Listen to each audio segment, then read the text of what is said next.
All right, Solbrick, tell us a little bit about yourself. Where did you grow up? Oh yeah, so I grew up in the southern suburbs of Stockholm, Sweden. I was I was raised in a blue collar family. My parents had working class jobs, kind of like the upper working class, which in Sweden is of course pretty good. It's one of the richest countries. That kind of got me into the addiction, so to say, at an early age. I was only 2 years old when I got into it, and I mean it's really early. It's too early for a child, I think, and I don't know. My parents were probably a bit reckless because you're supposed to be at least, I don't know, 4 years old when you start with this kind of heavy stuff. That is, well, okay. So I've been an addict, a basement, no, an addict, and I've been an addict since I was 2 years old, and I'm 42 years old now. So do the math. That's the most part of my life. Like, yeah, 40 plus 2 is 42, so 40 years. There were 2 years when I wasn't an addict, basically. I had like months maybe where I was away from the addiction, where I didn't, I just went totally sober. Well, I wasn't sober, I was drinking alcohol and, partying and, hanging out with ladies and that kind of stuff. All of that type of nonsense kind of ended when I got married to my wife that I'm married to. Well, we dated before about it.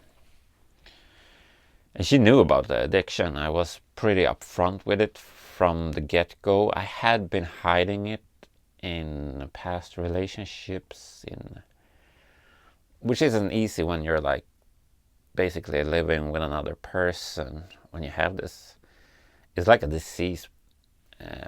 But I felt that I was going to be judged because I was a grown-up for most, well, since I was a child. When I left childhood, I then became a grown-up. And during that period, there's also this social stigma that was maybe more part of society in the 20 years ago or something like that. The last couple of years, it's become more mainstream, and I think it's legal in a lot of American states, which I don't know if it's a good thing or something. It's just because I can see how it's taking over a lot of people's lives.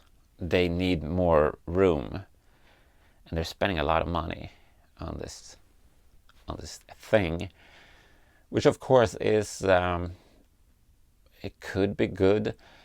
I heard a lot of people say that it releases stress. They have a lot to do at work or in life in general, struggles or mental health problems, and building with Lego helps them to relax. But I also think there's a lot of stress when it comes to the competition with other Lego addicts, especially when you're in like a social media, YouTube, Instagram, TikTok, dancey space where you have to compete with others.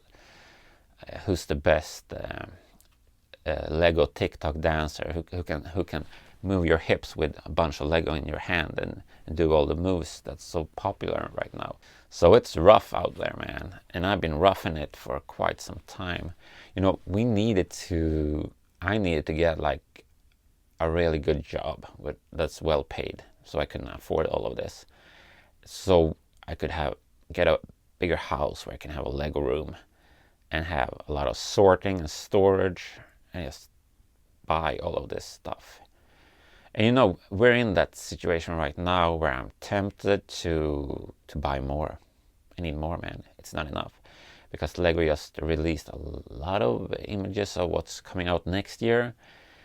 And man, I have a lot of fire stations from before, but that new fire station, I think I gotta have it. And then I'm going to build it and I'm going to put it in storage. and the circle. It just goes on and on like that. I have to wait, a year or two until the next fire station that I also need to get, of course. So the fix is it's becoming shorter and shorter. It used to be you bought a set and it was that euphoria lived a longer time than what it does now. I need more and bigger stuff. I need a Titanic, I need a Taj Mahal. It needs to be bigger and more expensive. I need to have a Millennium Falcon for, what someone in China, where they make this sets, well, many of them at least, what they make like 2 years. They could support their family for 2 years. When it comes to the cost of like one of those Titanic sets. So it's absurd. Of course, I get it. People are dying from, they got the AIDS, they got the cancer, they got the corruption in the countries so that they can't have stuff to eat. And here I am, an addict, not a basement. I just gotta have more Lego. That's just, and I tried to come clean, I really tried. I went to Cambodia, I went to Germany, I went to Japan, I went to India to find myself. I even went to north of Eslöv in Sweden to try to just get away from it all. But I always keep coming back. And they push you in also, you're trying to get away from it, but then you get like a DM, look at this deal here. I found this on eBay, or oh look, they have a 50% sale now at the supermarket. And so I'm just back at it, just buying more Lego,